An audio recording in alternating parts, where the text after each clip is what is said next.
Dios les bendiga, hermanos, en esta hermosa hora. Damos gracias al Señor por la oportunidad que nos da de poder estar nuevamente en sus hogares, deseando de que la gracia de Dios y el poder del Espíritu Santo sea sobre su vida. Es un privilegio poder dirigirle estas palabras y poder traerle un mensaje de parte de Dios para su vida. Damos la gloria al Señor por todo lo que Él hace, por todo lo que Él ha hecho en nuestros días, y que sabemos que Él tiene el control de todas las cosas. Gracias damos al Señor y empezaremos con una pequeña oración, poniéndonos en las manos del Señor para que sea Dios el que nos guíe. Amén. Sea Él el que ponga las palabras y que usted pueda comprender la razón, el porqué de este mensaje, de esta palabra que yo traigo en esta hora. Señor Jesús, te damos gracias, Señor, por el privilegio que tú nos das de poder adorar tu nombre, de poder exaltar tu nombre, de poder bendecirte, de poder darte la gloria y de poder, Dios mío, entrar a los hogares de diferentes personas en esta hora, Señor amado. Te pedimos, Dios mío, de que seas tú extendiendo tu mano de misericordia sobre sus vidas y que esta palabra que tú has puesto en mi pensamiento, en mis labios, Señor, sea de beneficio para cada uno. Gracias te doy, Padre, y bendícelos de una manera especial. Abre el corazón de cada uno, Señor, y que sean una buena tierra para que esta palabra sea sembrada. Bendito sea Dios. En estos días estaba viendo dos noticias que me causaron una impresión bastante, ¿cómo podría decirle? O más bien me chocaron. Al saber de que en medio de esta situación todavía el enemigo está tratando de destruirnos. Entonces le preguntaba yo al Señor, ¿cuál sería la respuesta que Él traería hacia estas cosas? Y me llevó a un pasaje que está en Jeremías 33:3 y que dice, clama a mí y yo te responderé y te enseñaré cosas grandes y ocultas que tú no conoces. Entonces Dios está pidiendo a su pueblo que en medio de las situaciones que estamos viviendo, en medio de cualquier circunstancia, la solución para nuestro problema es el clamor a Dios. Es levantar nuestro clamor y pedirle a Dios que Él tenga misericordia, que Él pueda librarnos, que Él pueda transformar lo adverso en un momento de victoria para tu pueblo, para su iglesia. Hoy en día todos estamos en casa, las iglesias están cerradas y el enemigo posiblemente se está riendo de que no podemos reunirnos para adorar a Dios, y posiblemente estará pensando la iglesia se terminó. Pero quiero decirle que la iglesia, a través de todos los años, desde el principio, el pueblo de Dios ha venido sufriendo persecuciones. El pueblo de Dios ha venido siendo, como le dije yo, el centro del odio, el centro de la persecución de los hombres. Y nos damos cuenta de que no fue fácil, nunca fue fácil. En ninguna situación nunca fue fácil para la iglesia. Nunca fue un camino color de rosas. Nunca a la iglesia le fue más fácil, más fácil avanzar, sino que simple y sencillamente a través del camino que Dios le trazó, encontraron espinas, encontraron piedras, encontraron cualquier situación. Y la iglesia, el Señor fue claro con los discípulos, el Señor fue claro con ellos y les dijo que en el mundo tendrían aflicciones, pero que no tuvieran temor, que ellos sabían que Jesús había vencido el mundo, y si Jesús venció, nosotros también venceremos. Si Jesús salió adelante, salió victorioso, la iglesia también saldrá victoriosa. El problema es que en medio de esa batalla, en medio de esa lucha, siempre el centro principal de todo el mundo, de las religiones, ha sido la iglesia. Las ideologías han puesto su mirada sobre el pueblo de Dios. Entonces usted se da cuenta que la iglesia nació en el día de Pentecostés. En ese día, la iglesia nació en el día de Pentecostés.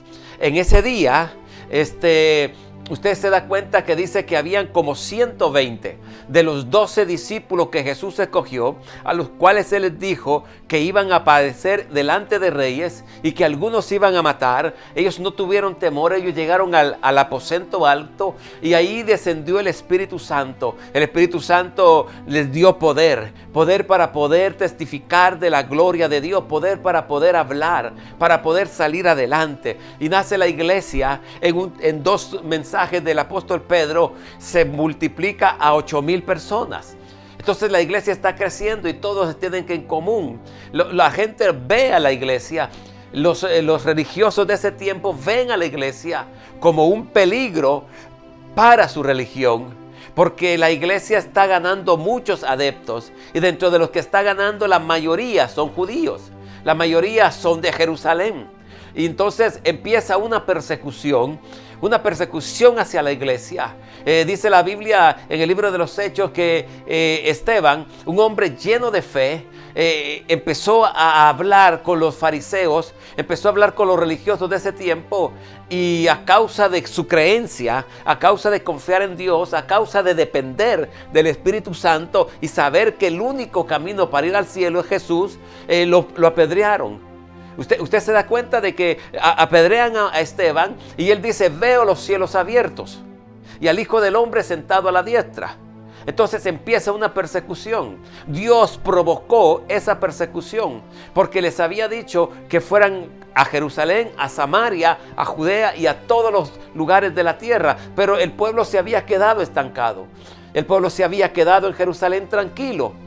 Y la muerte de Esteban provocó que todos fueran esparcidos, que todos salieran para diferentes regiones. Y vemos a un Felipe llevando un mensaje. Vemos cómo Dios empezó a levantar a sus discípulos, cómo Dios empezó a levantar a su iglesia con poder y con gloria, cómo Dios empezó a manifestar su poder, cómo Dios empezó a manifestar milagros a través de los discípulos. Y entonces la Escritura nos habla de que las amenazas eran reales para la iglesia. El apóstol Pedro y el apóstol Juan fueron presos, fueron llevados a la cárcel por predicar el evangelio. Es más, los golpearon y los amenazaron y les dijeron que nunca más hablaran en ese nombre. Y la respuesta de ellos, llenos del Espíritu Santo, les dijeron que si era mejor o era más necesario obedecer a los hombres que obedecer a Dios. Definitivamente los hombres se equivocan. Definitivamente la religión que los hombres han establecido es una religión de muerte. Y lo que Dios trae para nosotros es verdad y es vida. Los metieron presos, los mantuvieron ahí, los azotaron. Pero dice la palabra que luego, después de haber sido azotados, volvieron nuevamente a predicar la palabra. Volvieron nuevamente a traer ese mensaje de salvación. Y la gente que se dio cuenta que ellos habían sido presos y habían sido golpeados, se convirtieron a Cristo. Mire qué tremendo es saber de que Dios tiene control de todas las cosas. Dios tiene el control y de todas las situaciones. Entonces, al pasar el tiempo, usted se da cuenta que dice la Escritura de que los empezaron a perseguir. Los cristianos murieron en el Coliseo romano, destruidos por los gladiadores o destrozados por las fieras. Pero no dejaron de adorar a Dios, no dejaron de bendecir a Dios y no dejaron de darle la gloria a Dios. Esto es un ejemplo para nosotros de que los problemas que estamos viviendo muchas veces son sentimentales, económicos, físicos. Eso no debe de detener a la iglesia, que tiene como centro de nuestra vida al Dios Todopoderoso. No puede detenernos.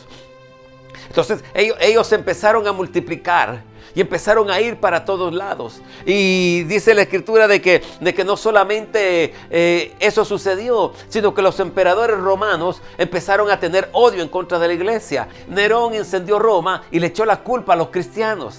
De tal manera de que los tomaban y los ponían en una madera y encendían fuego con ellos. Los hicieron unas antorchas. Pero más sin embargo, la voz del cristiano, la voz de la iglesia no se opacó, sino que con más fuerza ellos empezaron a predicar la palabra. Llegamos al tiempo en que la iglesia se multiplica. Usted sabe los problemas que ha sufrido la iglesia a través del tiempo. La Inquisición hicieron barbaridades con los cristianos. Los trataban de herejes, los trataban de brujos y los quemaban. Entonces la iglesia ha sufrido. La iglesia ha pasado mucho tiempo en el comunismo.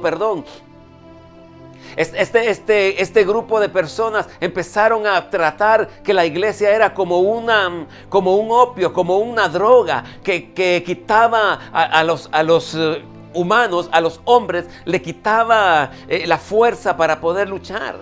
Trataron de destruir la iglesia. Levantaron campañas para que la iglesia fuera destruida. Llegaron hasta hablar acerca de que el comunismo iba a vencer y que la iglesia iba a desaparecer. La Unión Soviética cayó, el comunismo cayó y la iglesia permanece para siempre.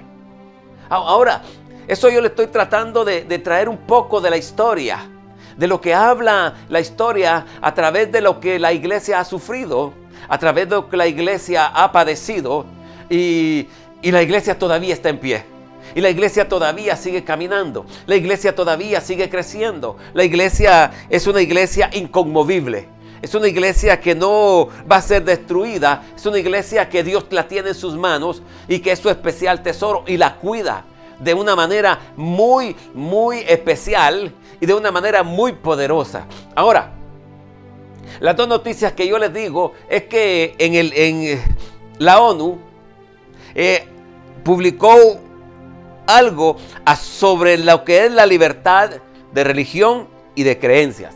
Esto fue preparado por un hombre que no me interesa llamarlo ni me interesa mencionarlo. No voy a darle crédito a nadie, sino que quiero que usted entienda de que en este documento declararon que la religión y especialmente el cristianismo es el enemigo de los derechos humanos. Dice este documento que están tremendamente preocupados. Hay una profunda preocupación porque las campañas de los grupos religiosos, vuelvo y repito, los cristianos que tildan de inmorales y abogan para que a la igualdad del género, que eso es inmoral. Ellos dicen que nosotros decimos, y es una realidad, que es inmoral esa igualdad de género. Eso trae mala influencia para nuestros niños, para la familia, para las tradiciones y para la religión. Entonces ellos han tomado y han dicho que es suficientemente, es la prueba suficiente para que se dé cuenta que la iglesia está en contra de los derechos humanos. Y alegan y dicen que la iglesia está en contra de lo homosexual. Eso es las palabras que ellos están diciendo. Dice que la iglesia dice que la práctica homosexual va en contra de la naturaleza humana. No lo dice la iglesia, lo dice la Biblia. Y la Biblia dice que Dios creó hombre y creó mujer. Entonces nos basamos en la palabra, no en lo que diga el hombre. Nos basamos en lo que dice la Biblia.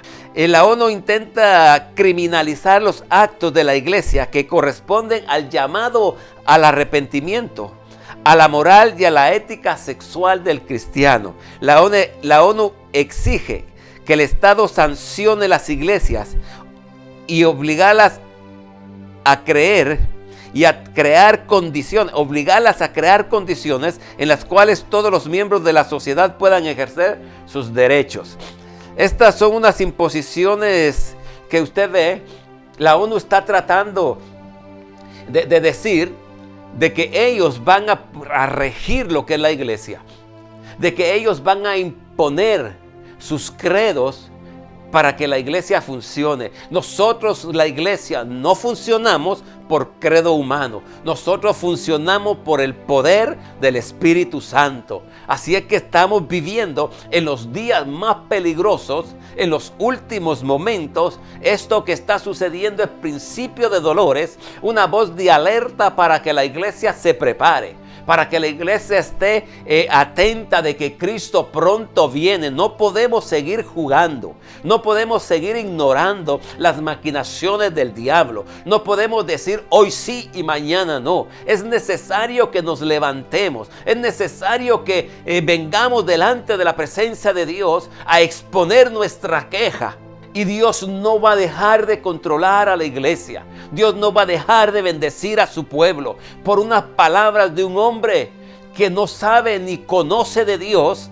La iglesia no se va a detener. Nosotros continuamos adelante anunciando las virtudes de aquel que nos llamó de las tinieblas a su luz admirable. Nosotros continuamos anunciándole a la gente que el único camino para ir al cielo se llama Jesucristo. Que todo el pecado que hay es a través de la desobediencia. Y que Dios perdona el pecado porque no quiere que nadie se pierda, sino que todos procedan al arrepentimiento.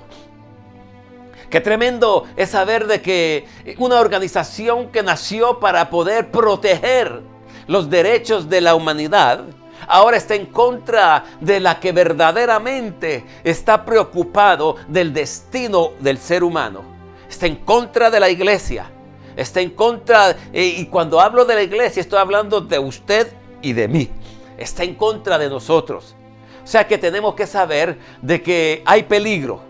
Hay momentos en los cuales tenemos que doblar rodillas. La iglesia viene teniendo problemas desde su inicio. El pueblo de Dios viene teniendo problemas, viene teniendo persecuciones. El comunismo desapareció y la iglesia continúa en su estado natural y en su estado de victoria. Esta doctora morirán todos aquellos en contra de la iglesia y la iglesia permanecerá para siempre porque nuestro fundamento está en la roca inconmovible que es Cristo. Nuestro fundamento no son leyes humanas. Nuestro fundamento es aquel que murió en la cruz y derramó su sangre para que usted y yo podamos ser libres.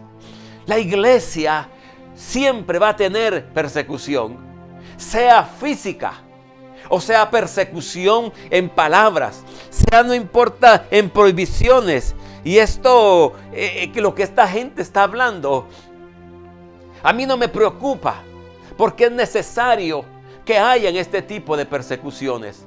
Estas mentes diabólicas, poseídas por el diablo, piensan de que la iglesia desaparecerá. Ahora, ¿cuál puede ser la respuesta divina de Dios? ¿Cuál es lo que Dios ha establecido para su iglesia? El hombre puede decir lo que quiera, el gobierno puede hacer lo que quiera, los gobernantes pueden hacer lo que quieran, pero el que gobierna la iglesia es Dios. Entonces me lleva a mí a un momento en la historia del pueblo de Israel. Un momento en el cual Dios tiene un pacto con Abraham. Le dice que su pueblo o sus descendientes estarán en una nación. En esta nación ellos van a mantenerse por 400 años. Y durante esos 400 años ellos van a sufrir. Durante esos 400 años ellos se van a multiplicar. Durante esos 400 años el pueblo de Israel se va a mantener y va a salir adelante. Va a entrar a esa tierra. Pero también dice que al entrar a esa tierra ellos se multiplican. Al entrar a esa tierra, este pueblo empieza a ser un pueblo fuerte, a ser un pueblo poderoso. Entonces dice la escritura, usted lo puede ver en el libro de Éxodo, en su capítulo 1 dice, pero que cuando entraron 70 personas, pero al pasar el tiempo se levanta un faraón que no conoce a José, no sabe lo que José hizo. Entonces dice la escritura que los israelitas tuvieron. Entonces dice las escrituras que pero los israelitas tuvieron muchos hijos y se multiplicaron en medio de la opresión, en medio del problema. El pueblo de Israel se multiplicó y se aumentaba cada vez más hasta llenar Egipto. Entonces este rey, este faraón que se levanta y que no conoce a José, se preocupa porque el pueblo es cada vez más fuerte. Ve a los hombres más fuertes y es normal porque cuando hay problemas, cuando hay dificultades, la fortaleza viene de parte del Dios del cielo. Entonces él dijo que los israelitas eran muchos y además eran muy poderosos. Mire, la gloria de Dios los hace a nosotros fuertes, nos hace a nosotros multiplicarnos y ser poderosos. Entonces dijo, hagamos un plan. Empieza la maquinación para poder esclavizar al pueblo de Israel.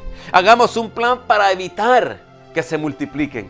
Mire, el plan del diablo es que la iglesia se mantenga oprimida. El plan del diablo es que la gente hable cualquier cosa para que haya temor en nosotros, para que haya ese pánico. Oh, nos van a cerrar la iglesia. Oh, no puedo hacer esto. Oh, no puedo hacer lo otro. No puedo y no puedo. Pero dice que ellos hicieron un plan.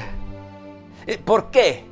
¿Por qué hicieron ese plan? Porque tienen miedo. El mundo tiene miedo. El diablo tiene miedo de una iglesia poderosa, de una iglesia que doble sus rodillas, de una iglesia que Dios la multiplique cuando viene la opresión. Y ellos dicen, pues hagamos un plan para que no se unan a nuestros enemigos y que se escapen de aquí. Los israelitas fueron esclavizados en Egipto. Les pusieron capataces para que los sometieran a trabajos forzados. Y ellos los obligaron a construir las ciudades de Pitón y Ramsés, que eran centros en el cual el pueblo de Egipto almacenaba los alimentos. Los obligaron a construir esas ciudades. Esas ciudades son el sudor y es la sangre del pueblo de Dios que estaba en ese lugar. Pero mientras, mire qué tremendo. Dice esta parte, es la parte que a mí me llama la atención y me emociona. Porque mientras más lo maltrataban, más se multiplicaban. Mientras el diablo quiera destruir la iglesia, el Dios del cielo nos va a multiplicar. Mientras más nos opriman, más nos multiplicaremos. Y entonces el pueblo empezó a alarmarse. Los egipcios empezaron a alarmarse, empezaron a tener temor, los empezaron a esclavizar, los forzaban a hacer ladrillo, los forzaban a trabajar fuerte. A nosotros nos están queriendo forzar a que nos olvidemos de nuestros principios cristianos. Se nos está queriendo obligar a declarar que Dios es el único Dios verdadero y que todo lo que el hombre hace está en contra de la voluntad de Dios. Que todo lo que el hombre planifica está en contra de la voluntad de Dios. Porque la mente del hombre es natural, animal y diabólica. Y Dios, los planes que tiene para nosotros son planes de bien y son planes de vida eterna. Entonces, vea qué es lo que sucede. Sucede de que Dios Dios levanta a un caudillo llamado Moisés. Moisés, sabiendo el por qué había estado él en la tierra, cuál era su papel en la tierra. Él se levanta un día y va a ver que un egipcio está castigando a un israelita. Se levanta y lo mata. Y el israelita, no era el tiempo. No era el tiempo porque no era la táctica.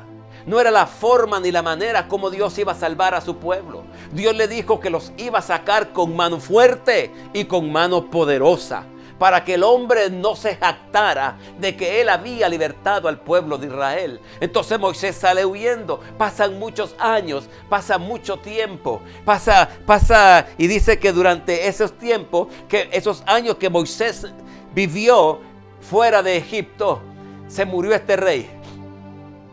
Pero todavía los israelitas estaban siendo presa de la esclavitud de los egipcios. Y esta parte es la parte más tremenda. Porque mientras usted le está explicando que mientras ellos lo oprimían, más se multiplicaban, se hacían fuertes, se hacían poderosos. Pero ¿qué fue lo que movió la mano de Dios? La mano de Dios fue movida cuando dice la palabra, en el último versículo de Éxodo, dice la escritura, que el pueblo empezó a clamar, que el pueblo empezó a clamar y a decirle a Dios que estaban cansados de tanta esclavitud. El pueblo empezó a levantar su voz. Por eso dice la Biblia, por eso leímos, dice, clama a mí. El clamor del pueblo, el clamor que usted tiene para su familia, traerá libertad. Porque el clamor rompe las cadenas. El clamor llevado al cielo, el clamor que sale de lo profundo de nuestro ser, con toda nuestra fuerza, pidiendo libertad, hace que Dios oiga y que Dios vea. Dios no se ha olvidado. Dios no se ha olvidado, sino que dice que Dios vio y quiso en ese tiempo. La Biblia dice que se acordó. Dios no olvida. Dios simplemente vio que el pueblo necesitaba ser libre. Y Él había hecho un pacto con Abraham, con Isaac y con Jacob. Y ese pacto se tenía que cumplir. Entonces Dios vio y visitó a su pueblo. Dios se dolió del sufrimiento de su pueblo. Dios se duele de la persecución de su pueblo. Y dice la Escritura que no tenemos que tener temor, porque aunque el enemigo se levante como río, el Espíritu de Jehová levantará bandera. Las puertas del infierno no prevalecerán en contra de la iglesia. O sea, de que aunque nos persigan, aunque nos hayan leyes que nos prohíben, la iglesia se multiplicará, porque el clamor del pueblo mueve la mano de Dios a nuestro favor. El clamor que usted tiene, el clamor que sale de su boca, ese clamor de angustia, de desesperación, ese clamor en el cual usted dice yo no puedo. Ese clamor en el cual usted dice ya no hay solución. Ese clamor en el cual usted dice estoy en tus manos, Señor, para que tú hagas como tú quieras en mi vida, para que tú tomes control de esta situación. Ese clamor con llanto, ese clamor con grito que sale de su boca. Llega la presencia de Dios y Dios virará y Dios nos dará victoria y Dios hará que su pueblo levante bandera, levante el estandarte de la fe, multiplicará nuestras fuerzas. Al apóstol Pedro le dijo, Pedro, me han pedido para zarandearte. O sea que el diablo no quería jugar con Pedro, pero Jesús le dijo, yo he pedido que tu fe no falte. Mantengamos la fe en Dios, mantengamos la fe en el Señor, en el cual nos da la victoria, en el cual cambia nuestra tristeza, en el cual cambia nuestra manera de pensar, nuestra manera de vivir, el cual cambia. Y quiero decirle una cosa, que Dios no solamente se va a fijar, Dios no solamente va a decir mi pueblo necesita una intervención, sino que dice la Escritura que el Dios peleará por nosotros y nosotros estaremos tranquilos. Porque todo el tiempo han querido destruir a la iglesia. Todo el tiempo han querido destruir al pueblo del Señor. La Biblia nos habla en el libro de Segunda de Reyes, en el capítulo 18 y capítulo 19, dice que Ezequías empezó a reinar cuando tenía 25 años y gobernó Jerusalén por 29 años. Y Ezequías agradó a Dios. Entonces Ezequías sabía cómo agradar a Dios. Dice la Biblia que destruyó todos los altares altos, botó todos los palos de acera, hizo una renovación en el pueblo. En ese tiempo todavía ellos adoraban a la serpiente que Moisés había levantado en el desierto, la cual llamaban Nehustán. Y ellos seguían adorando, ellos seguían en esa situación. De tal manera de que Dios tuvo que hacer algo. Isaías se apartó. Isaías desobedeció al rey de Asiria, pero no se apartó de Dios. Siempre estuvo obediente a los mandatos del Señor. Entonces llega el momento en el cual el rey de Asiria se levanta. Israel paga tributos. Israel le da tributos a Asiria para que los deje en paz. Pero Ezequías se cansó de estar dando tributos.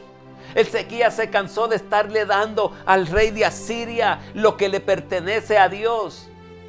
Y entonces viene y se rebela contra él y le dice, ya no te voy a mandar. De tal manera que el rey de Asiria se enoja.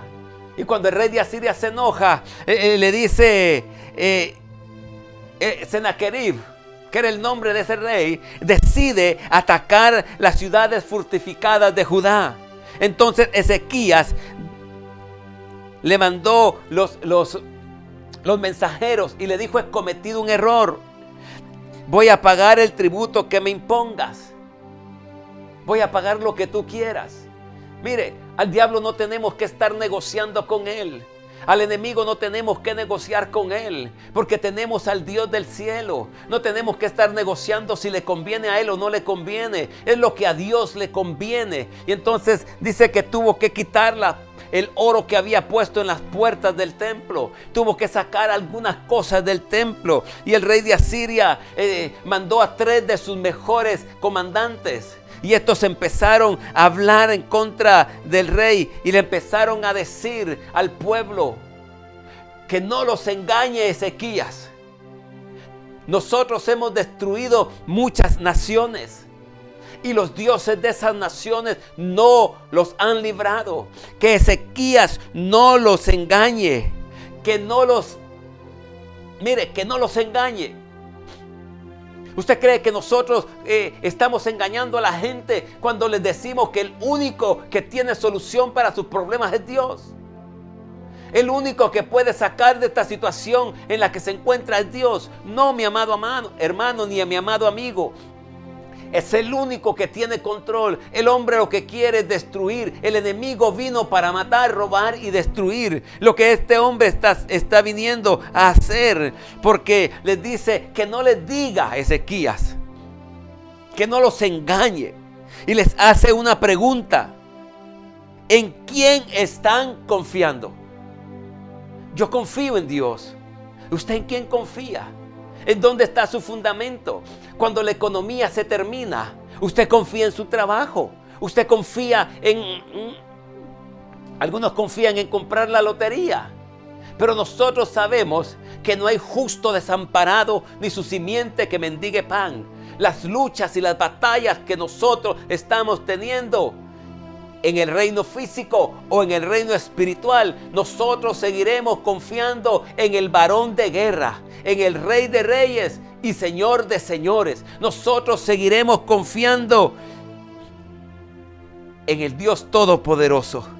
Mire, y qué tremendo, porque cuando Ezequías manda a algunos de los importantes y le empiezan a decir: miren, no nos hablen en el idioma hebreo. Nosotros entendemos el arameo. Y ellos dicen: no hemos venido a hablarle solo al rey. No hemos venido a hablarle solo a ustedes. Hemos venido a hablarle a la congregación completa. El diablo no solamente está interesado en que escuche el pastor, en que escuchen los líderes, sino que escuche toda la congregación completa el daño que él pretende hacernos. Pero Dios está interesado que tú escuches que su brazo no se ha cortado, que es un Dios poderoso, que es un Dios que transforma, que es un Dios que cambia, que es un Dios que liberta.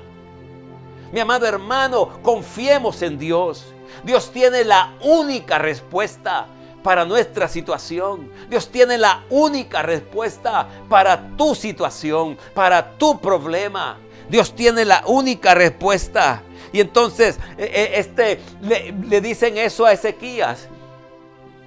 Los hombres, al oír estas palabras, rasgan sus vestidos y van delante de Ezequías. Y Ezequías empieza a darse cuenta que es real la amenaza. Y Ezequías rompe y rasga sus vestidos. Y él no fue a consultar a ningún hombre. Dice la Escritura que su primera reacción fue al templo.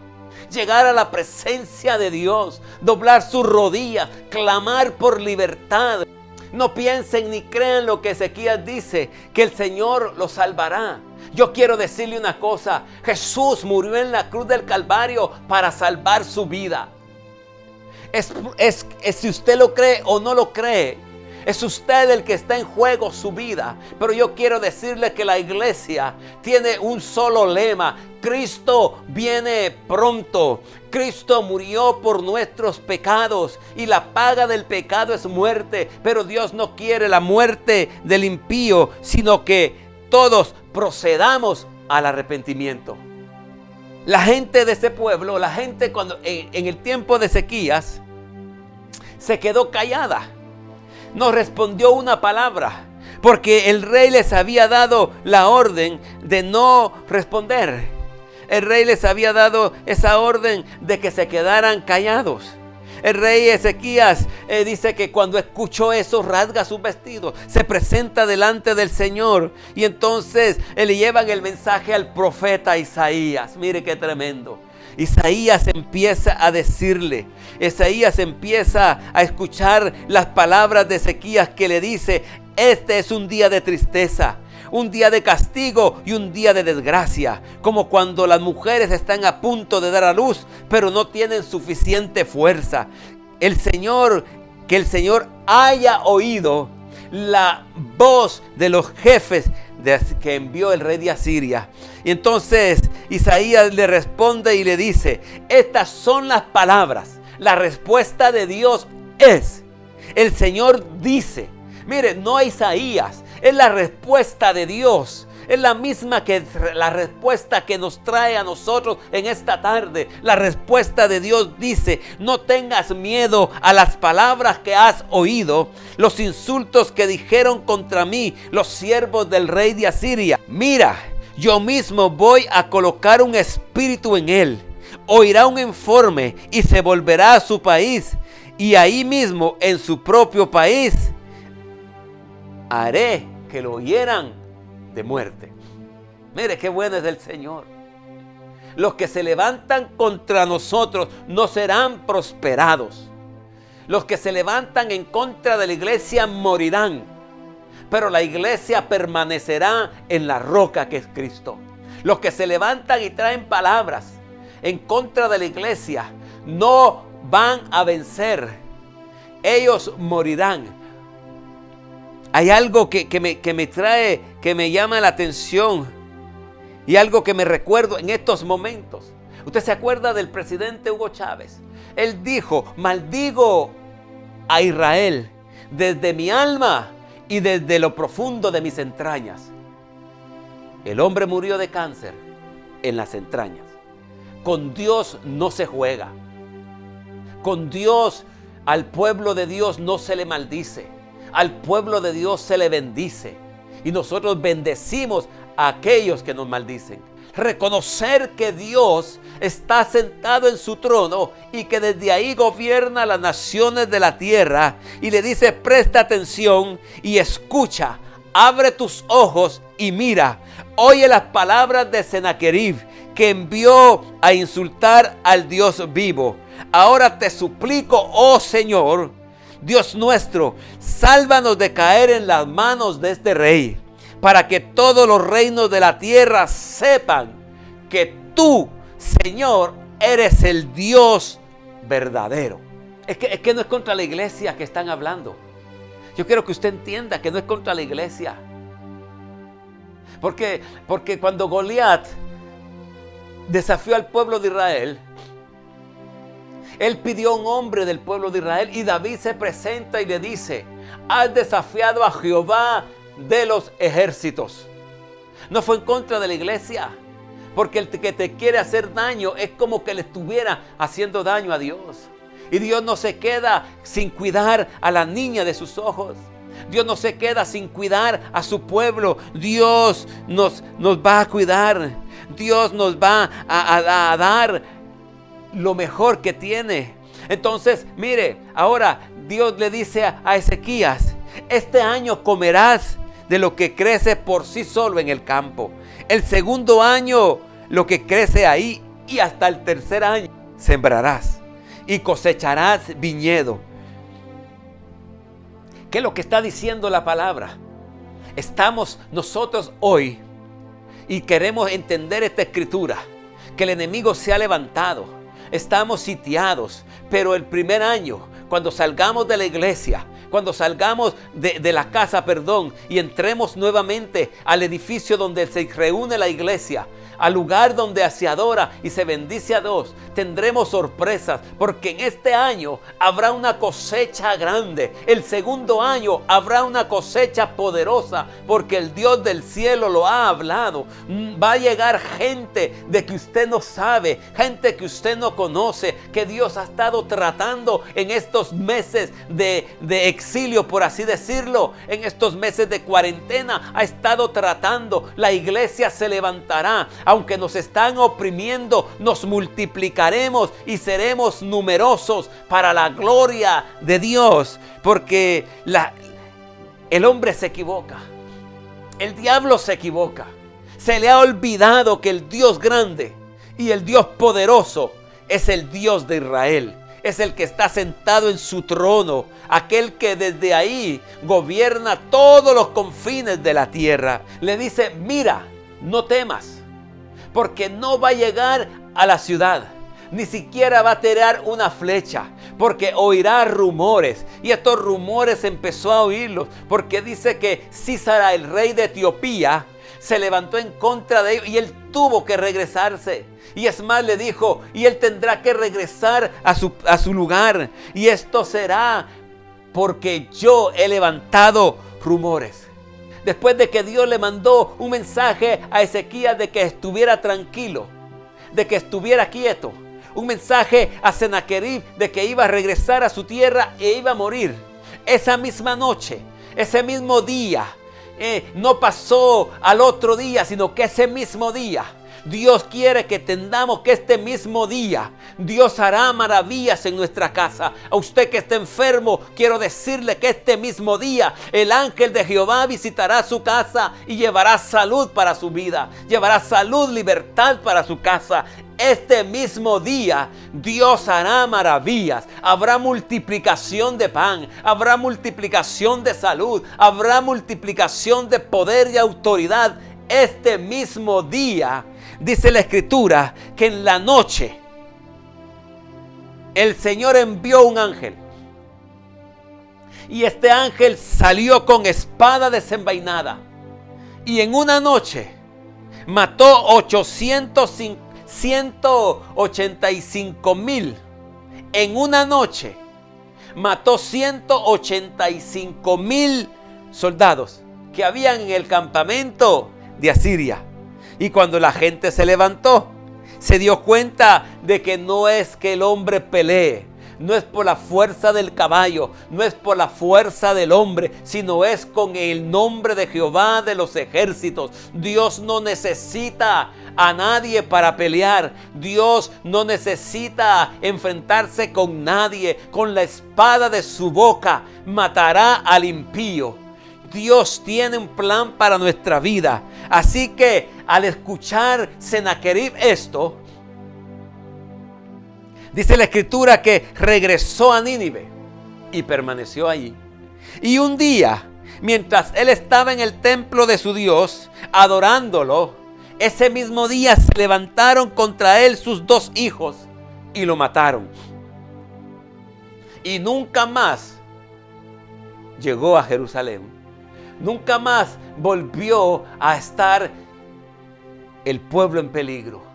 La única manera como la iglesia puede desaparecer de esta tierra no es por las palabras de esta señora, no es por lo que la ONU diga, no es por lo que los gobiernos establezcan, es porque la iglesia se va con Cristo, es porque la iglesia se va en el rapto, es porque la iglesia nos vamos a gozar en la presencia de nuestro Dios. El cielo y la tierra pasarán, pero la palabra de Dios no pasará, permanece para siempre. Jesús dijo en Juan 14, voy a preparar lugar para vosotros, para que donde yo esté, vosotros también estéis. En la casa de mi Padre hay muchas moradas. Posiblemente usted dirá, no me está diciendo el versículo como es. Pero lo que lo quiero decir es que en la casa de Dios hay muchos lugares. Y que Dios no es hombre para que mienta, ni hijo de hombre para que se arrepienta. Sino que Jesús dijo que si no fuera así, Jesús dijo que si no fuera así, yo os lo hubiera dicho. Y Jesús se fue, pero pronto viene por su iglesia. Y todos aquellos que se levantaron en contra de su pueblo quedarán burlados, porque Dios se llevará a su pueblo a vivir eternamente y para siempre con Él. La respuesta de Dios para esta gente es Yo tengo control de mi pueblo. Yo tengo control de mi iglesia. Y las puertas del infierno no prevalecerán. Y aunque el enemigo se levante como río, Jehová levantará bandera. Por eso, mi amado hermano, en medio de las circunstancias, en medio de la lucha, en medio de la batalla, Dios te dice: clama a mí. Clama a mí, porque yo te responderé. Yo te libraré. Yo te saciaré de larga vida y te mostraré mi salvación. Dios está interesado en que nosotros, la iglesia, se levante como un solo hombre y empiece a clamar para que el pueblo sea libre. Empiece a clamar para que haya libertad. Empiece a clamar para que podamos presentar el evangelio de Cristo con libertad. Pueblo de Dios, levántate como un solo hombre. Levántate en el nombre de Jesús. Levantémonos en el nombre de Jesús. Y veremos cómo Montreal cambia.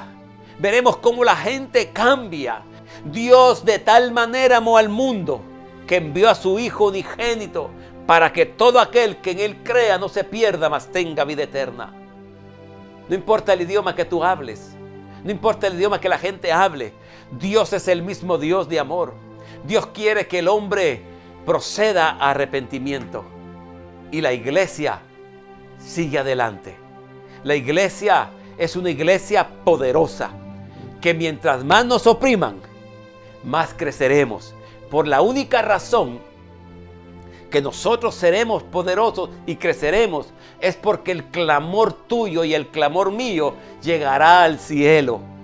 Llegará a la presencia de Dios. Y dice la Escritura, la iglesia y la novia dice: ven. Y tenemos que decirle: Señor, salva al pecador, liberta al cautivo. Ven, Señor Jesús, te estamos esperando. Queremos estar contigo en el cielo. Queremos estar contigo en la patria celestial, gozándonos donde no habrá más llanto ni más tristeza, donde no habrá más aflicción de espíritu, donde no habrá más nada que nos separe. Jesús, ven por tu pueblo, ven por tu iglesia. Sácanos para llevarnos a la tierra prometida. Sácanos de este mundo y llévanos a la nueva Jerusalén. Te estamos esperando, Señor. Necesitamos que tú vengas, Padre. Mi amado hermano y mi amado amigo, usted quiere estar con Cristo.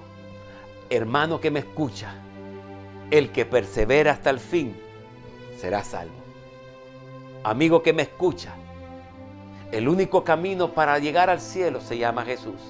El único camino de libertad se llama Jesús. La única puerta en la cual entramos se llama Jesús. No hay otro nombre dado a los hombres, ni en el cielo, ni en la tierra, ni debajo de la tierra, por medio del cual podamos ser salvos. A Jesús le dieron un nombre que es sobre todo nombre, y en ese nombre se doblará toda rodilla y toda lengua confesará que Jesús es el Señor. Yo quiero invitarte que aceptes a Cristo como tu único Salvador. Y tú que has sido cristiano y estás apartado, mientras hay vida y esperanza, puedes volver a Cristo y decirle: te he fallado como el hijo pródigo. He pecado contra el cielo y contra ti. Y Dios es un Dios de paz y un Dios de amor, que está con sus brazos abiertos para que tú vengas, para que tú entres, para que tú seas salvo. Oraré por ti, Padre, en el nombre de Jesús. Mira a estos hermanos que han estado caídos, que han estado apartados, Señor. Te pido que los saques de las tinieblas. Abre el entendimiento y abre el corazón. Mira a mis amigos, aquellos amigos que están ahí y que dicen: yo quiero aceptar a Cristo. Ora conmigo. Solo di estas palabras sencillas: Señor Jesús, perdona mi pecado y perdona mi maldad. Te acepto como mi único y suficiente Salvador. Inscribe mi nombre en el libro de la vida. Señor, gracias por ser mi Dios. Tú que has hecho esta oración, No sé en qué lugar te encuentras, ni en qué país te encuentras. Pero una cosa quiero decirte, busca una iglesia. Busca un lugar donde reunirte. Posiblemente ahorita me dices no hay. Pero cuando pasemos este tiempo, busca un lugar. Un lugar donde tú puedas crecer. Y aquellos que han hecho esta confesión y viven en Montreal, Canadá, quiero decirle que la iglesia está situada en el 10.636 de la calle Archevêque. Ahí los esperamos. Si tú dices no vivo en esa área, pues busca una iglesia, busca otra iglesia, busca un lugar donde se adore a Dios. Y preséntate al pastor y dile, yo he aceptado a Cristo y vengo a congregarme con ustedes. Mi amado hermano, tú que estás enfermo,